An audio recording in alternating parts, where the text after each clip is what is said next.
Tinklapio vartotojai gali siųsti vieni kitiems pranešimus, naudodamiesi Messengeriu. Savo pranešimus jūs rasite skyriuje Pranešimai, kuris yra po pagrindinio tinklapio meniu.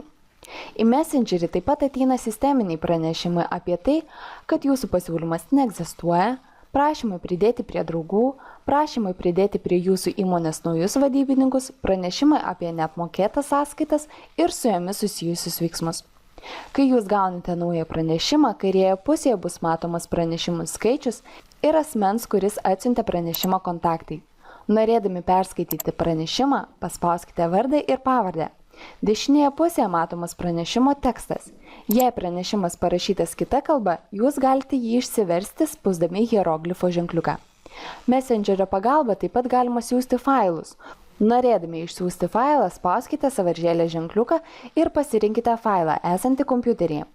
Messengeris taip pat turi šablonus. Jei pasirinksite pranešimą iš Messengerio šablonų, vartotojui jis bus rodomos jo gimtąja kalba.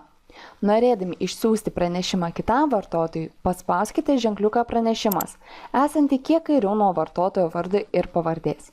Jei ženkliukas yra žalios spalvos, tai reiškia, kad vartotojas dirba tinklalapyje ir pamatys jūsų pranešimą iš karto, o jei pilkos, vartotojas pamatys jūsų pranešimą tada, kai prisijungs prie tinklalapio. Jei dėl darbo tinklalapyje jums kilo klausimų, kreipkitės tinklalapio apačioje nurodytais kontaktais.